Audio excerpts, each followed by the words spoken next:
Hello there, world of tankers. Welcome back to another one of my videos. I am Blitz, and today I'm going to be talking about the T-22 medium tank.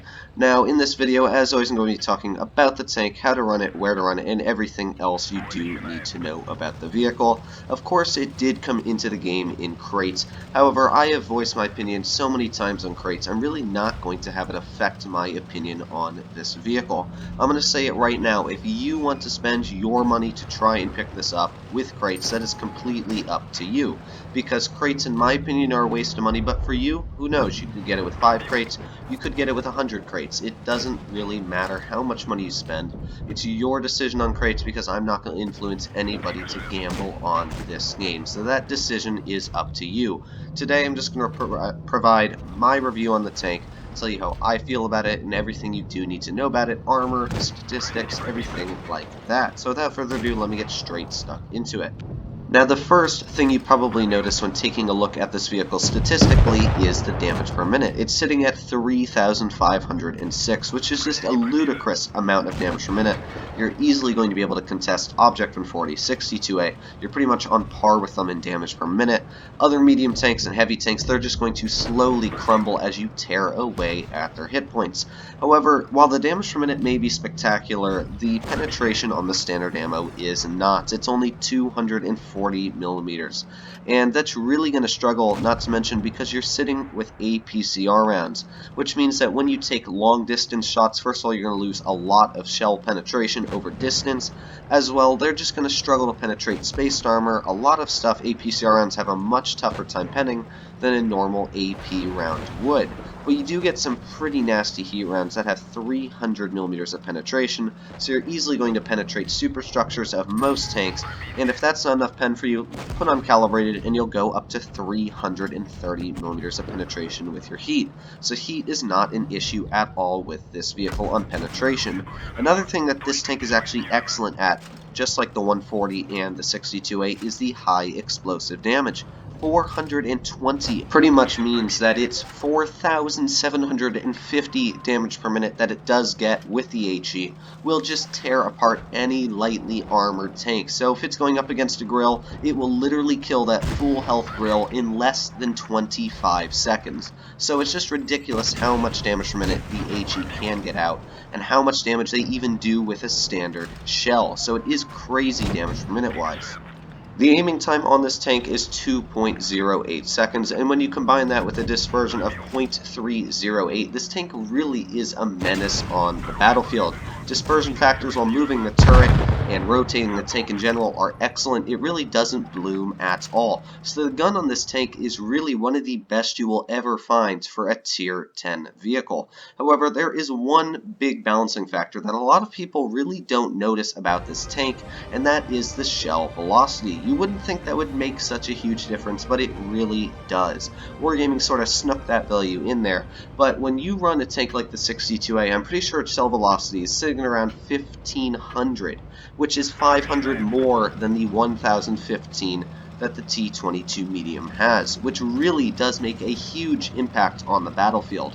Because I'll play the 62A fine, you can easily just aim, snap the shell right into the tank. It doesn't matter how fast they're going, it pretty much always, like a laser beam, goes directly where you're aiming that instant you shoot.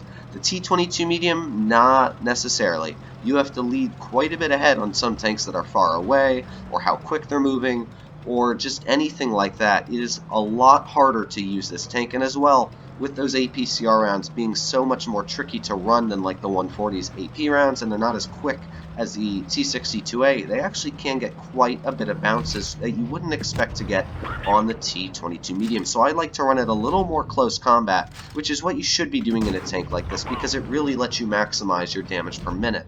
The gun depression on the T-22 medium is 6 degrees, and by no means is that bad at all, especially for a Russian medium tank.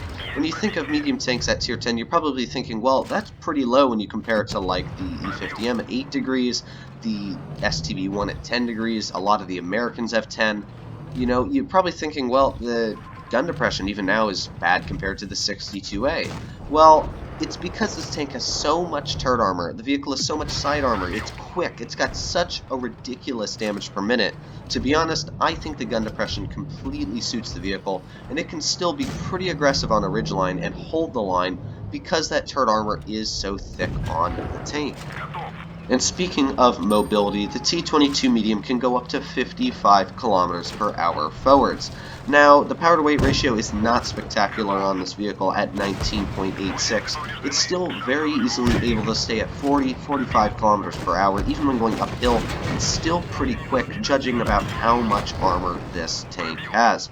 The traverse speed also is not too shabby. 60.75 degrees a second means you're easily going to be able to turn your tank, deflect shots in your ridiculous spaced armor on the sides. Overall, the speed on this tank is a lot quicker than it should be in my opinion, but it is really good all round, and pretty much all the statistics on this vehicle, as you can tell, are really good and rooting towards the tank. Now, the armor profile of the T-22 medium is probably what makes this tank so broken and overpowered in pretty much any tier 10 matchup. And the thing about it is, you can see the front of it actually isn't that thick. It's only about 220 in the upper plate and about 230 in the lower plate. But you'll notice that the tank is pretty much just a big, giant triangle. When you think about it, as soon as you start to see the sides of the tank, it is pretty much impossible to penetrate any of it. I'm at like a 75-degree angle here, and the sides are still pretty much impossible to penetrate. And this is a Leopard 1 aiming at the side of this tank. It's not like it's a weak gun aiming at the T-22 medium side.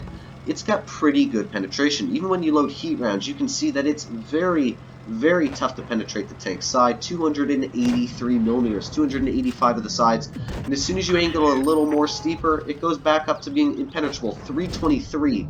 It's just such a tough tank to penetrate. So my advice is, if you do pull out this tank and you do pick it up, what you want to do is you do not want people to shoot at your front. I see a lot of people think when YouTubers say, oh, the tank's got ridiculously overpowered armor, is they just think, oh, I'll just show them my front, it'll bounce every single shell. That is the weakest part of your tank. Honestly, if you went side on, you would bounce more shells than you would in front of your tank. So you want to angle the tank, I'd say around a 55-degree angle, something like this, and you'll do pretty much excellent against any gun in the game. Even a Jagdpanzer will struggle to penetrate the side of your vehicle. The turret armor as well is just completely impenetrable, 400 millimeters thick. The gun mantlet is like 500, 600 millimeters thick. The roof of the tank does have a little cupola sticking out at the top. It's about 150, 180 thick, but honestly, hitting that is pretty much as impossible as penning the side of this tank. And even more overpowered is the rear of this vehicle. It is impossible to pen it with high explosive rounds of any 120mm or even any 150mm in the game unless you do have HESH rounds. Because you can see the back of it is 120, 140 thick. Even the upper part is about 115. So this tank is HE proof, the sides are spaced. The tank also has no front track wheel weakness. When you shoot at a tank like the IS-7, one really nice little trick I do is I'll just shoot at its front track wheel. Not only does it track the tank, but it pens it and it can't do anything. The T-22 medium, you shoot the front track wheel, it'll stop it, but that's it. It doesn't damage the tank ever, because you can see you're shooting at a very tough plate. You're just never going to penetrate it. The T-22 medium is by far one of the most overpowered armor profiles in the entire game. In fact, I would rate this above most tier 10 heavy tanks in the armor divisions, and that's what really makes this tank just so overpowered on the battlefield. The T-22 medium, personally for me, is a really fun vehicle to run, and it is overpowered, yes, but it's not overpowered to an extent where you're just completely ruining the matchmaker like the Sheridans are at tier 10. I honestly don't mind going up against them that much, because if you have a little bit of skill, you can take them out pretty easily. They don't have an amazing amount of gun depression. Their armor is pretty thick, but if you know how to penetrate it, you can pen every single time right through the front. So I don't mind going up against T-22 mediums. Their guns are very unreliable, and personally I really like running the tank because it's fun, it's very nice to bounce shells, it gives you this new sort of aggression. It's sort of like the E50M of Russia. So I like the T-22 medium. Personally, I think it's an excellent tank to buy. However, it is in crates, and as I said at the beginning of this video, I personally do not condone crates to buy. This is completely up to you guys, because I don't want to be the force of anybody buying these crates and not picking up the tank, or spending hundreds and hundreds of dollars to pick up this vehicle. Obviously, within a year or so, within a couple months, this tank eventually will come out for a fixed price tag, probably $75, $50. It will come out. So I would suggest to wait, but if you don't want to wait, the T-22 medium is not a bad vehicle. But again, I am not saying to go out there and buy crates. None of that is going to be coming from me. So the choice to buy crates and pick up this vehicle is completely up to you. But I hope you guys did enjoy this review. I wanted to make it a nice little quick review on the vehicle, tell you guys the strengths, weaknesses of the vehicle, and everything else like that. If you did like it, make sure to leave a like in the description down below or whatever. As well, make sure to subscribe. Let's keep growing this channel. I want to make it to 10,000 someday. And other than that, guys, as always, I hope you enjoyed the video, and I'll see you in the next one. Have a good one.